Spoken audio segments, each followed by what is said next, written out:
Good morning everyone. ये fourth video है और फोर्थ पार्ट चोला एम्पायर का। और इसमें हम मिसलेनियस फैक्ट्स कवर करने वाले हैं जितने भी हैं चोला एम्पायर से रिलेटेड, जो छूट गए हैं। देखो, राजा जितने भी थे ना, 2-3 राजा थे, उनका हमने कंप्लीट कर लिया है, मतलब पर्टिकुलर पर्सन, है ना।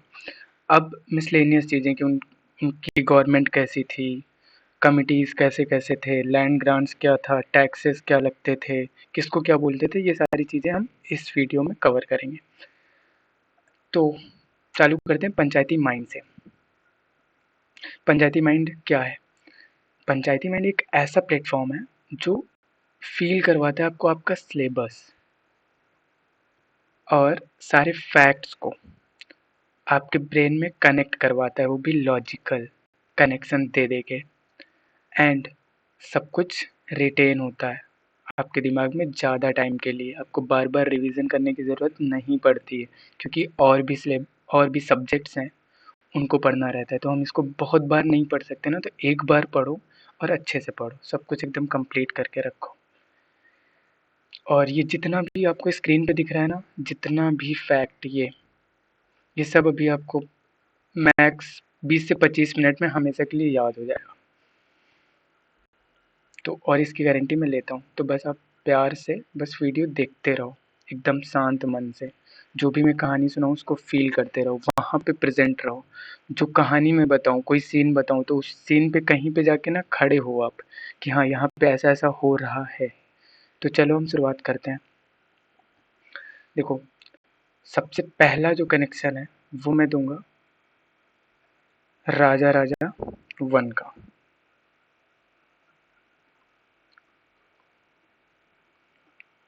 राजा राजा 1 और इनका जो लड़का था वो था राजेंद्र 1।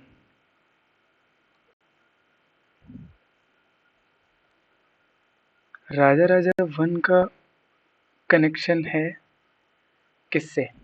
राजा राजा 2 से। और राजेंद्र 1 का कनेक्शन है राजेंद्र 3 से। इतने ही नाम है। और एक वो विजय लाया चोला, है ना, छोला लाया था ना विजय, तो विजय लाया छोला। अब देखो, राजा राजा 1 आएगा कहीं भी आपके एग्जाम में, उससे रिलेटेड कोई भी क्वेश्चन जब आएगा तो आप बहुत आसानी से कर लोगे। उसका रीज़न ये है क्योंकि मैंने सब कुछ स्टोरी बेस्ड पे बता दिया है। अब राजा राजा 2 जो है, इसको हम कैसे याद रखेंगे और इसका फैक्ट क्या है? देखो, इन्होंने ऐरातवेश्वर ऐरातवेश्वर टेम्पल बनवाया है। कहाँ पे? दाराशरम में। दाराशरम में, एट दाराशरम। कैसे याद होगी ये चीज़ कि 2 ने ही बनवाया है, 1 ने नहीं बनवाया? ये सब कैसे याद करेंगे? देखो, ये बाबा होगा ना, मतलब बाबा जैसे ये कहानी, एक बात मतलब इमेजिन करो अपने आप में कि देखा है ना आप लोगों ने ऐसा कि बाबा लोग बहुत स्ट्रांग होते हैं, बहुत अच्छे होते हैं। राजा राजा को हम जानते हैं ना कि बहुत पावरफुल इंसान था, और उनके पोते होते बहुत कमज़ोर होते हैं, लेकिन उनको नाम तो उनका मिल जाता है ना। तो वैसे ही राजा राजा 1 का नाम इनको मिल गया है, राजा राजा, है ना। लेकिन क्वालिटीज़ वैसी नहीं है जैसे वो थे पावरफुल। रियल में जो पावर थी उनके पास, वो इनके पास नहीं है, ठीक। लेकिन अब नाम है, बस नाम के भरोसे चल रहा है काम सब कुछ। तो अब ये बंदा ना एक इंसान से डरता है, उस इंसान से डरता है जो रात में ईश्वर के पास जाए, रात में जो ईश्वर के पास जाए, रात में जो मंदिर जाए, उससे वो डरता था। तो और ये थोड़ा बदतमीज भी था, तो ऐसे कोई भी मंदिर से आ रहा होता था या रात वात में दिखता था तो ये बुलाता था कि ए ए तू इधर आ, तू मतलब तू राजा राजा टू, ए तू इधर आ।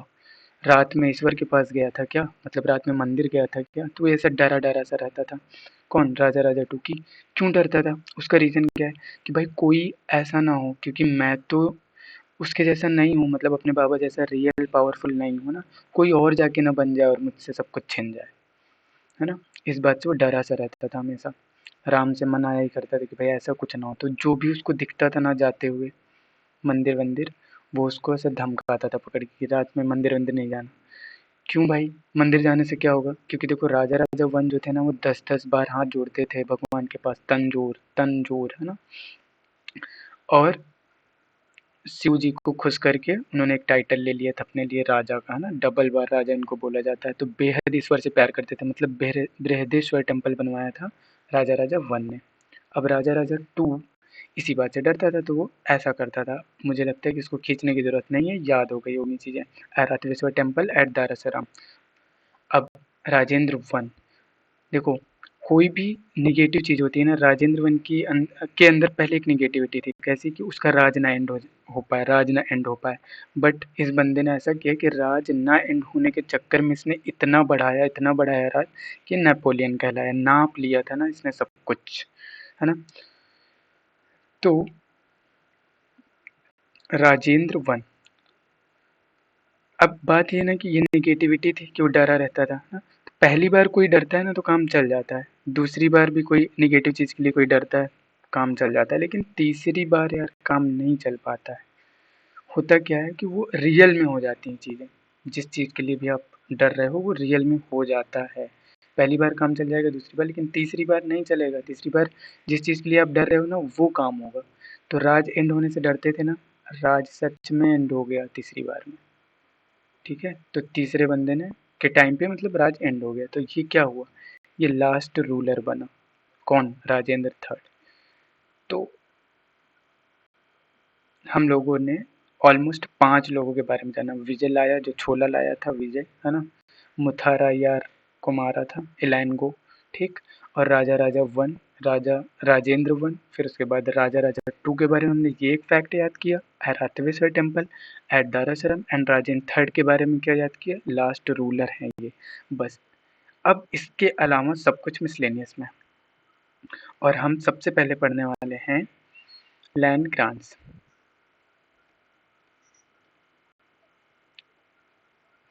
लैंड ग्रांट्स क्या होते हैं? जो हम ज़मीन देते हैं, जैसे हमने देवदान किया, मतलब टेम्पल्स के लिए हमने ज़मीन दे दी, है ना। राजा लोग देते थे, जो कोई भी देता था। ब्रह्मदेव मतलब ब्राह्मण के लिए, है ना। तो उनका हमको नाम याद रखना है। तो देखो सबसे पहला नाम है सालाभोग। सालाभोग, ये स्कूल के मेंटेनेंस के लिए दिया जाता था ये ज़मीन। तो अब ये हम कैसे याद रखेंगे कि स्कूल के लिए ही है? तो देखो स्कूल को पाठशाला बोला जाता है ना, तो बस तुम इसमें पाठ लगा लो, आगे पाठशाला हो गया। तो शाला भोग, पाठशाला भोग, है ना। शाला भोग को तुम पाठशाला भोग पढ़ो, क्या दिक्कत है। शाला भोग स्कूल के लिए हो गया। अब सेकंड है देवदान। और देवदान को हम एक चीज़ और बोल सकते हैं, तिरुवनमदुकनी।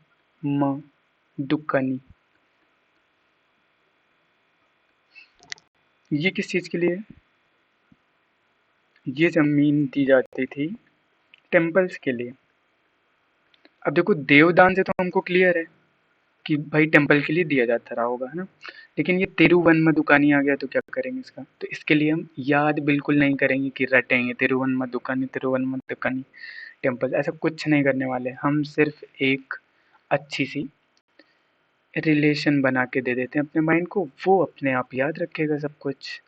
और आप दूसरे सिलेबस करो, मतलब दूसरी चीज़ें पढ़ो, है ना।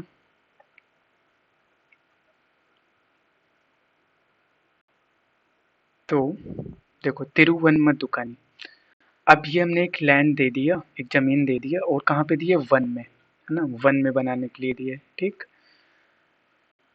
और दुकान, अब जहाँ पे टेम्पल वेम्पल होते हैं ना, वहाँ पे तुमने देखा होगा कई बार दुकानें खुली होती हैं ना, दुकानें बहुत सारी चीज़ों की, जैसे खिलौनों की दुकान, है ना। खिलौनों में क्या है, बच्चों के लिए मेला वेला लगता है, तो खिलौनों में क्या बिकता है? तीर वीर बिकता है ना, तीर धनुष बाण। जैसे राम टेम्पल है मान लो, तो यहाँ पे क्या बिकेगा ज़्यादा? तीर वीर बिकेगा। तो तिरुवनमदुकानी, है ना, तीर धनुष बाण ये सब, है ना। तो तिरुवनमदुकानी जो कि टेम्पल्स के लिए था, ठीक। मुझे लगता है कि रिलेशन बन गया होगा। अब हम आगे चलते हैं। एक है पल्लिच छंदम। पल्लिच छंदम। पल्लिच छंदम। ये जमीन किसके लिए है? ये है जैन इंस्टीट्यूशंस के लिए। जैन इंस्टीट्यूशन के लिए।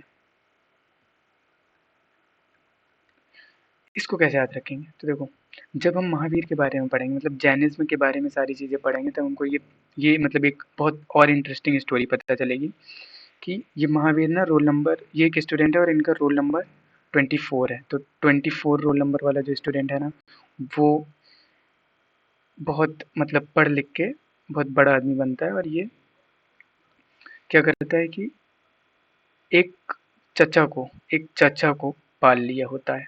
पाल लिया होता है, पाल लिया होता है, पाल लिया है ना। पाल लिया किसको? चचा को, है ना। और उनको उनके ऊपर बढ़िया रोज चंदन वंदन लगाता था, मतलब उनको उनकी पूजा वूजा करता था, ऐसे मान लेते हैं, बहुत सेवा करता था। तो जैन इंस्टीट्यूशन पल्लित छंदम, जब हम महावीर को पढ़ेंगे ना, तो ये सब बहुत आसानी से याद होंगी। और जब हम पढ़ेंगे तब मैं ये सारी चीज याद भी करवाऊंगा कि पल्लित छंदम याद है ना। अब देखो, हम आते हैं ब्रह्मदेव पे। अब ब्रह्मदेव तो बहुत मतलब क्लियर होगा कि Brahma, this is B, Brahmadev.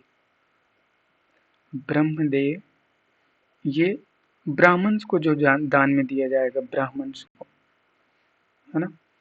और एक है, ये क्लियर है, मतलब इसको मैं कोई रिलेशन नहीं दे रहा हूँ, नॉर्मल है। और ये है वेलन। वेलन, ये डबल एल है, वेलन वैगई।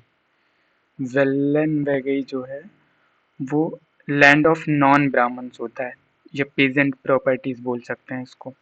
तो नॉन ब्राह्मण से रिलेटेड हुआ ये पीजेंट क्राफ्ट्समैन, इनके लिए जो इनकी जो जमीनें होती थी उसको वेलन वगैरह बोलते थे ना। तो ब्राह्मण, नॉन ब्राह्मण से ना। अब नॉन ब्राह्मण कैसे याद होगा? ये वेलन वगैरह, इसको देना जरूरी है क्योंकि ये भूल जाओगे। तो वेलन वगैरह, तो ब्राह्मण्स के लिए ब्रह्मदेव, तो जो ब्राह्मण नहीं है, जो नॉन ब्राह्मण है, वो क्या हुए? वो वेले हुए ना। तो वेलन के लिए जो जमीन गई वो गई, वो जमीन जो वेलन के लिए, वेले लोगों के लिए गई, जो ब्राह्मण से नहीं है उनके लिए जो गई, वो हो गई वेलन में गई। क्लियर हो गई होंगी सारी चीजें जो भी मैंने अभी बताया। अब हम देखते हैं नेक्स्ट, कमिटीज। कमिटीज में क्या क्या है वो देखेंगे। तो आज जाओ, चालू करते हैं कमेटी की चीजें। तो देखो, पहली कमेटी है थोटा, थोटा वरियम। वरियम जो है ना, वरियम, वरियम का मतलब ही कमेटी होता है, वरियम। ठीक, अब इसके आगे हम थोटा लगाएंगे, पौन लगाएंगे, न्याय लगाएंगे, धर्म लगाएंगे, ग्राम, ऐसा कुछ करते जाएंगे और नई नई कमिटीज बनती चली जाएंगी। तो ये फ्लावर या गार्डन की देख रेख के लिए जो भी कमिटीज बनती थी उसको बोलते थे थोटा, थोटा वरियम। अब अच्छा, इसे बहुत स्लो लग रहा होगा ना मेरी स्पीड पढ़ाने की, क्योंकि मैं अगर तेज पढ़ाऊंगा तो फिर समझ नहीं आएगा कुछ। अगर तुम मैनेज कर पाओ तो स्पीड अपनी बढ़ा सकते हो ना, 1.5x या 2x कर सकते हो। तो थोटा वेरियम, इसको आओ पहले पूरी चीज़ें समझते हैं, फिर मैं अच्छे से रिलेट करवाऊंगा। ये है एक न्याय वेरियम, और एक है धर्म, धर्म वेरियम, एक है एरी वेरियम, एरी वेरियम, एक है पोन वेरियम, पोन वरियम, और एक है ग्राम कार्य, ग्राम कार्य, है ना। इसमें देखो, न्याय, न्याय तो अपने आप क्लियर है कि जस्टिस के लिए कमेटी है, इसको याद करने की कोई ज़रूरत नहीं है, अलग से रिलेशन बनाने की ज़रूरत नहीं है। जहाँ पे न्याय दिखा, न्याय वरियम, तो जस्टिस के लिए लगा देना। धर्म वरियम दिखा तो धर्म भी क्लियर है ना, चैरिटीज, धर्म, चैरिटीज, दान वान धर्म वाले लोग करते हैं ना, मतलब। अब एरिवेरियम, ये और ये, और ये थोटा वेरियम, ये थोड़े हैं जो नहीं याद होंगे, तो इनके लिए हम रिलेट करेंगे अपने माइंड में कुछ चीज़ें। देखो एरीवेरियम, ये इरिगेशन, वाटर सप्लाईज,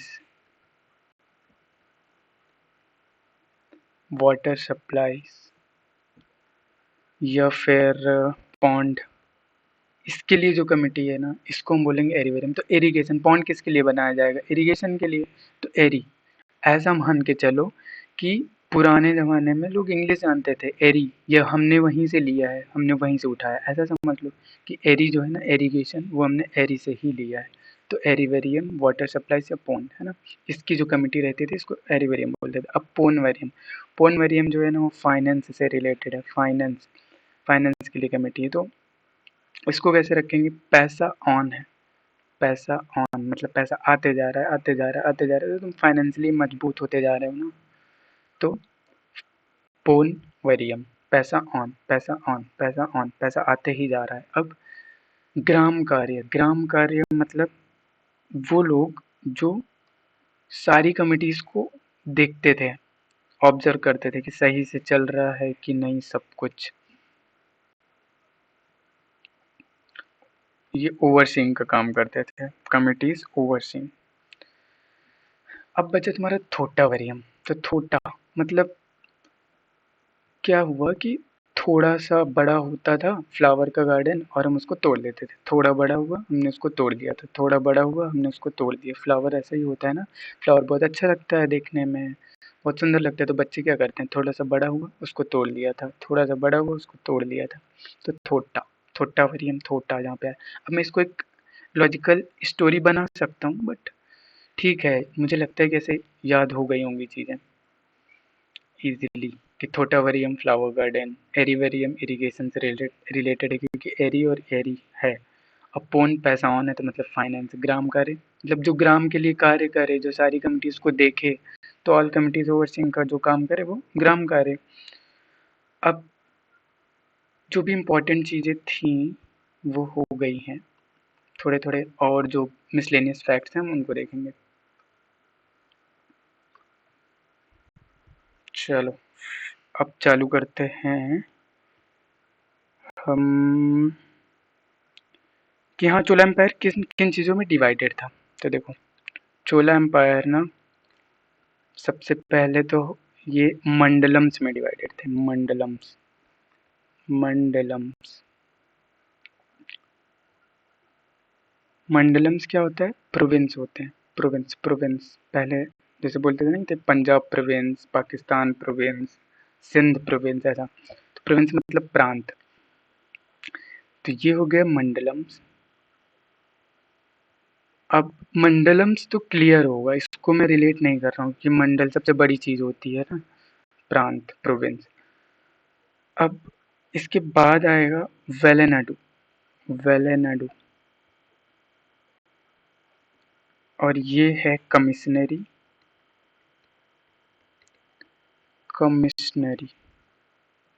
इसके बाद Nadu, Nadu, Nadu, Nadu, and this is district, district, ठीक, जिला। और फिर आएगा कुर्रम, कुर्रम ये विलेज है ना। इसको हम कैसे याद करते हैं? देखो कुर्रम, कुर्राम जैसे बोलते नहीं है कि मतलब कोई भी नाम है ये, कुर्राम, है ना, कुर्राम, कालू राम, पीले राम, तो वैसे कुर्राम, कुर्राम। तो कुर्राम गांव के आदमी थे। ये क्या हुआ कि अपने जिले में गए, है ना, गांव के आदमी थे, कहाँ गए? जिले में। तो वहां से इनसे, वहां पे इनसे किसी ने टैक्स मांगा, तो ये बोले कि ना दूं तो, ना दूं तो क्या दिक्कत है, ना दूं। तो भाई डिस्ट्रिक्ट है मतलब तुम्हारे कंट्रोल में है, विलेज डिस्ट्रिक्ट सब थोड़ा जुड़ा रहता है, तो तुम चल जाएगा नहीं दोगे तो। लेकिन कमिश्नरी, जब ये और आगे बढ़ा तब क्या हुआ कि वहाँ पे वेलन लोग बैठे थे, मतलब गुंडे लोग थे, है ना, वेलन लोग, गुंडे लोग थे, वेले लोग, खाली लोग थे। वहाँ पे इसने बोला कि ना दूं तो बोले कि भैया कमीशन नहीं दोगे ना अगर, तो आरी से काट देंगे तुमको, आरी से काट देंगे अगर कमीशन नहीं दिए तो, है ना, क्योंकि वो वेले लोग हैं, गुंडे लोग हैं। तो वेलेनाडु कमिश्नरी, ठीक। अब मंडलम्स मैंने बोला था, इसके बाद मंडलम आएगा मतलब ऊपर साइड में सबसे बड़ा मंडलम। तो इसमें कुछ नहीं। अब ये ऐसे मान लो कि जो कुर्रम थे ना, कुर्राम जो थे, वो कहाँ जाना था उनको? मंडलम्स में जाना था, मंडल में जाना था। कोई मंडल मान लेते हैं कि भगवान का जहाँ पंडाल वंडाल रहता है, वो मंडल, जहाँ पे मंडली आई होती है गाना बजाने के लिए, वहाँ जाना रहता है।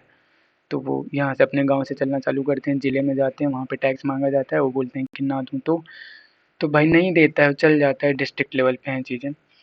जब वो थोड़ा और आगे बढ़ा तो भाई गुंडे लोग थे, वैले लोग थे, तो उन्होंने क्या बोला कि भाई कमीशन नहीं दोगे तो उनको आरी से काट देंगे, है ना। आरी मतलब ये एक इंस्ट्रूमेंट होता है, इंस्ट्रूमेंट सॉरी बोल रहा हूँ मैं इसको, टूल होता है एक, है ना।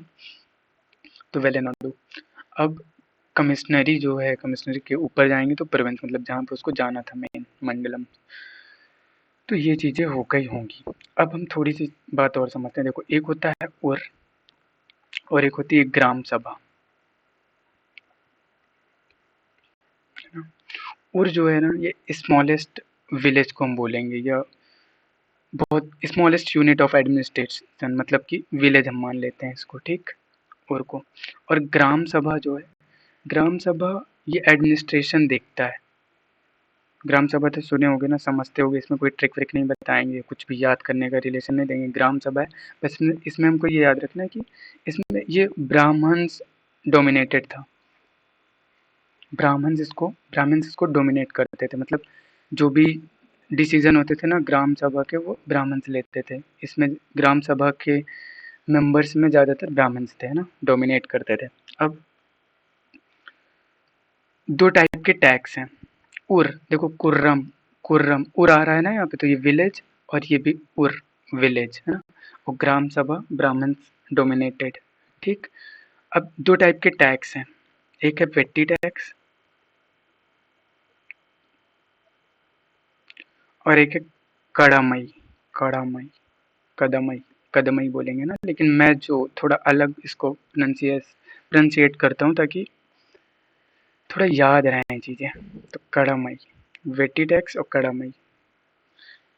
तो वेट्टी टैक्स क्या था? ये इसको हम बोलते हैं फोर्स्ड लेबर, है ना, मतलब बंधुआ मजदूरी, जबरदस्ती जो मजदूरी करवाई जाती है। और कड़ामई क्या है? ये एक लैंड रेवेन्यू है, ठीक। अच्छा, एक बात और समझो कि जो चोला एम्पायर है ना, वो मेन इस पे टिका हुआ था, लैंड रेवेन्यू पे और ट्रेड टैक्स पे। इन दो चीज़ों पे फाइनेंशियली टिका हुआ था चोला एम्पायर, ठीक। अब वेट्टी टैक्स फोर्स्ड लेबर, है ना, और कदमई लैंड रेवेन्यू है। तो ये लेता कौन था? जैसे मान लेते हैं कि लैंड रेवेन्यू कौन लेता है?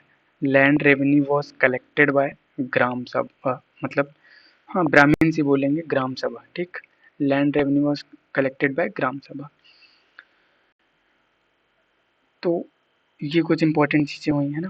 अब वेट्टी को हम फोर्स्ड लेबर बोलेंगे, कदमई को हम लैंड रेवेन्यू बोलेंगे, मतलब जानेंगे ये कैसे याद रहेंगी ये बातें, तो थोड़ी सी कंफ्यूजिंग है। तो देखो, जैसे अपने पुराने बाबा लोग थे, दादा लोग थे ना, बड़े लोग, जो बुजुर्ग लोग थे, वो बहुत थोड़े सख्त टाइप के थे। तो जैसे मान लो ये खेत है, यहाँ पे एक बंदा काम कर रहा है, खेती, है ना, मतलब कुछ काम कर रहा है, और ये अपने दादा लोग चेयर डाल के बढ़िया बैठे हैं यहाँ पे, है ना। तो क्या होगा कि कुछ भी अगर इससे गलत हो जाएगा, और ये दादा अपने चाय पी रहे हैं, है ना, टी पी रहे हैं, टी, ठीक। और कुछ भी गलत हुआ, इस बंदे से थोड़ा सी भी गलती हो गई ना, तो ये क्या करते थे कि इसकी गुस्से में चाय वह फेंक देते थे। क्यों? क्योंकि बंधुआ मजदूर है ना, ये कोई ऐसे तो है नहीं, आजकल के मजदूर तो है नहीं ना, मतलब जहाँ पे ऐसा कुछ नहीं कर सकते। पुराने ज़माने की बात है, तो वेट टी, ये टी फेंक देते थे इसके ऊपर, और बंदा कैसा हो जाता था? वेट हो जाता था, पूरा गीला हो जाता था, ये वेट हो जाता था, है ना। तो उस वेट टी को हम ऐसे वेट टी से याद रखेंगे कि फोर्स्ड लेबर है, इसलिए हम चाय फेंक दिए और वो बंदा गीला हो गया। अब कड़ामई, अभी लैंड रेवेन्यू, है ना। कड़ामई कैसे याद रखेंगे? तो देखो, एक किसान बोलता है कि भाई कड़ा मेहनत मैं करता हूँ, कड़ी मेहनत मैं करता हूँ पूरे दिन पूरी रात, है ना, और लैंड रेवेन्यू हमें देना पड़ता है राजा को, तो कड़ामई लैंड रेवेन्यू। तो ये इम्पोर्टेंट चीज़ें काफ़ी हो चुकी हैं। अब छोटी छोटी चीज़ें और हैं, वो भी हम देख लेते हैं फटाफट।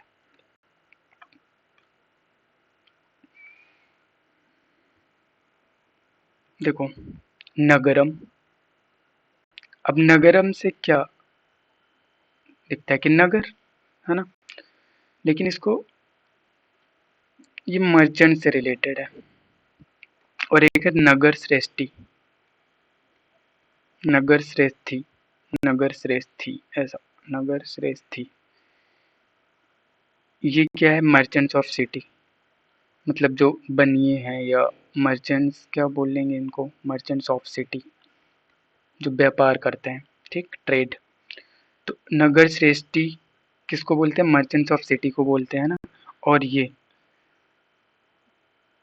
जो मर्चेंट्स, ऑर्गेनाइजेशन ऑफ जो मर्चेंट्स है ना, ऑर्गेनाइजेशन ऑफ मर्चेंट्स, इसको हम बोलेंगे नगरम, ठीक।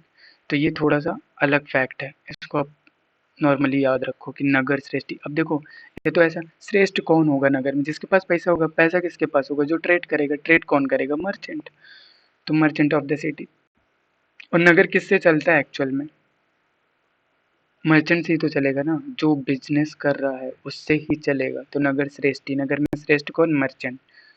तो नगरम किससे बना? ऑर्गेनाइजेशन ऑफ मर्चेंट से। तो ये नॉर्मल से रिलेशन हम दे सकते हैं ताकि याद रहे सब कुछ।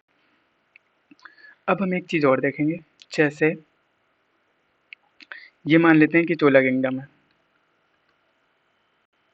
अच्छा, ये जो चोला किंगडम के बारे में हम पढ़ रहे हैं ना, ये रिवाइव्ड चोला किंगडम के बारे में पढ़ रहे हैं। ये जो सबसे पहले चेरा, चोला, पांड्या हुआ करते थे, उसमें से चोला को रिवाइव किया था विजयलाल ने, एक तरीके से ऐसा समझ सकते हैं ना। तो जब हम वो पढ़ेंगे, वो चोला की भी चीज़ें अलग हैं, ठीक।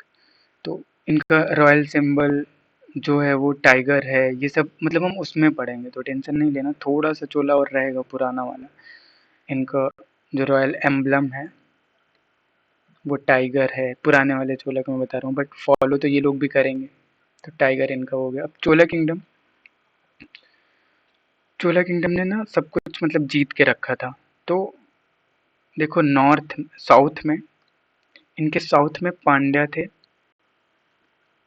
और इनके नॉर्थ में पल्लव थे, है ना। नॉर्थ साउथ चोला किंगडम। तो चोला ने इन सबको कवर करके रखा था। टेरिटरीज हैं ये, वैसी वाली टेरिटरीज जो चोला किंगडम की पार्ट बन गई थी बाद में। तो पल्लव और पांड्या, अब हम ये कैसे याद रखेंगे कि नॉर्थ में ही पल्लव है और पांड्या साउथ में ही है ना? कैसे याद रखेंगे? देखो, पल्लव जो है ना, जब हम पल्लव डायनेस्टी पढ़ेंगे तब हमको ये पता चलेगा कि पल्लव जो आम का पल्लव होता है ना, तो एक कलश, हम एक कलश लेंगे, उसमें आम का पल्लव रखते हैं, पूजा पाठ जब होती है तो ऐसा कुछ होता है ना। तो ये पल्लव, पूजा को हम कहाँ हमेशा श्रेष्ठ मानेंगे ना, बड़ा मानेंगे, तो वो ऊपर रहेगा, नॉर्थ में रहेगा, ठीक। और पांड्या, पांड्या हमारी स्टोरीज में पानी का रिलेशन है, पानी से। पांड्या, पांड्या पानी से है, ठीक। तो पानी तो नीचे ही रहेगा ना। पल्लव, पांड्या, इस तरीके से याद रख सकते हो। अब जब मैं ये पढ़ाऊंगा तो बहुत अच्छे से सब कुछ क्लियर होगा। पांड्या, पल्लव, अभी तो चोला पढ़ रहे हैं। अब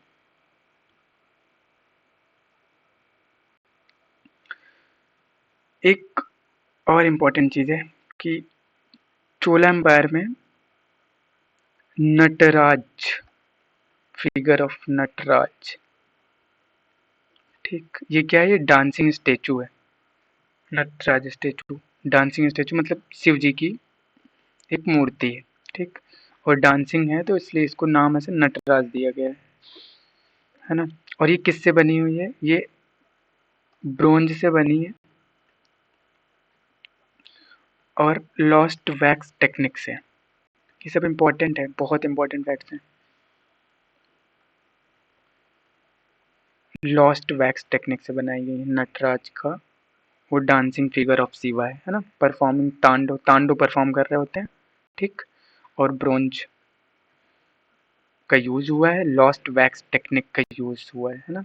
तो ये तो यार नॉर्मल चीज़ है, इसमें मैं कोई भी रिलेशन नहीं दे रहा हूँ, ठीक। अब हम देखते हैं और भी चीज़ें जो इसमें है। मेरे हिसाब से सारी चीज़ें लगभग लगभग कंप्लीट हो चुकी हैं, बस थोड़ा सा बचा हुआ है जो कि है खिल्ल्या। खिल्ल्या किसको बोलते थे? खिल्ल्या, खिल्ल्या, खिल्ल्या बोलते थे group of 100, sorry 100 soldiers, group of 100 soldiers को खिल्ल्या बोलते थे।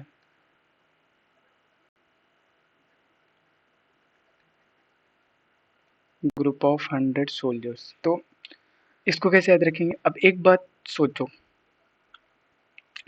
तुमको अगर कोई दे दे ग्रुप ऑफ 100 सोल्जर्स की, भाई तुम्हारी देख रेख के लिए, मतलब जेड प्लस की सिक्योरिटी टाइप अगर कोई दे दे, तो तुम्हारा मन कैसा रहेगा? खिल्ल्या खिल्ल्या रहेगा ना, खिल जाएगा ना मन, खुश रहोगे ना हमेशा कि भाई अपना तो टशन है अलग, अपने को 100 सोल्जर्स की सिक्योरिटी मिली है। ठीक, तो खिल्ल्या को हम ग्रुप ऑफ 100 सोल्जर्स बोलेंगे। ठीक, नगरम और ये सब चीज़ें हमने बता दिया है। अब एक चीज़ और देख लेते हैं थोड़ा सा। बॉब, बॉब एक लड़का है, बॉब एक लड़का है और ये एक लेक पे बैठ के छोला खा रहा है, छोला खा रहा है, छोला खा रहा है। बॉब एक लड़का है, लेक पे बैठ के छोला खा रहा है। इससे हमको क्या याद होता है कि बे ऑफ बंगाल, ये जो है bay of Bengal, bay of Bengal को चोला लेक बोला जाता था। क्यों? रीज़न क्या है? क्योंकि ये जो बे ऑफ बंगाल का जो रीज़न है ना, इनका ये चोला एम्पायर का था। मतलब यहाँ पे इनकी पावरफुल नेवी जो थी, नेवी के लिए चोला एम्पायर फेमस है। ठीक है, तो इनकी नेवी से ये एडमिनिस्टर किया जाता था पूरा बे ऑफ बंगाल, है ना? तो इसलिए इसको चोला लेक बोला जाता है। तो ये रैंडम क्वेश्चन बन सकता है। खिल्ल्या हो गया इम्पोर्टेंट, इम्पोर्टेंट तो सब कुछ कवर हो चुका है। हम एक बार और अच्छे से चेक कर लेंगे सारी चीज़ें। तो हम चलते हैं अब कहाँ? जो भी हमने फैक्ट तुमको स्क्रीन पे दिए थे और जो भी मैंने वादा किया था कि सब कुछ याद होगा, तो फटाफट अब देखो, क्योंकि वीडियो काफ़ी लंबा होते जा रहा है। देखो, द ये जो पोस्ट है नगर श्रेष्ठी की, इसका मतलब क्या है? मर्चेंट्स ऑफ द सिटी, है ना? और territories to the south and north that were made part of Chola kingdom. कौन कौन से थे वो? पांड्या ऊपर, नीचे पांड्या, पानी क्योंकि नीचे है ना, साउथ में पांड्या, पल्लव ऊपर। फिर हाँ, ये एक फैक्ट है, इसको मैं करवाता हूँ अभी तुरंत। देखो, भिल्ला स्वामिन, भिल्ला स्वामिन ये मध्य प्रदेश में एक जगह है जो कि temple town during the Chola dynasty, वो मतलब वहाँ पे बहुत ज़्यादा टेम्पल हो गए थे इनके द्वारा, है ना? तो ये याद रखना नॉर्मली, भिल्ला स्वामिन, है ना? अब dancing figure of Shiva, Nataraja performing tandava made of bronze using lost wax technique, ये सब भी मैंने नॉर्मल दिया है याद करने को, कुछ इसमें खास है नहीं ना, तो भूलो। अभी Thotavariyam flower garden, nyaya justice, Dharmavariyam charities, Erivariyam water tank and supplies and pond, है ना? पोनवरियम फाइनेंस ग्राम कार्य, पोन कैसे? पैसा ऑन है ना, इरिगेशन से रिलेटेड है। वाटर टैंक, पॉन्ड क्यों बनाया जाएगा? इरिगेशन के लिए, इरिगेशन के लिए ना। तो ग्राम कार्य, ऑल कमिटीज ओवरसीइंग, जो सारी कमिटीज को देखता था। अब देखो, मर्चेंट्स कॉल्ड नगरम, है ना? There also local organisation of merchants called nagaram. फिर the entire responsibility of the village administration किसके अंडर था? सब ग्राम सभा के अंडर था ना। Kadamai tax was a type of land revenue, मैंने समझाया बहुत अच्छे से। कड़ाई मेहनत, कड़ा मेहनत मैं करता हूँ और लैंड रेवेन्यू मुझे राजा को देना पड़ता है ना।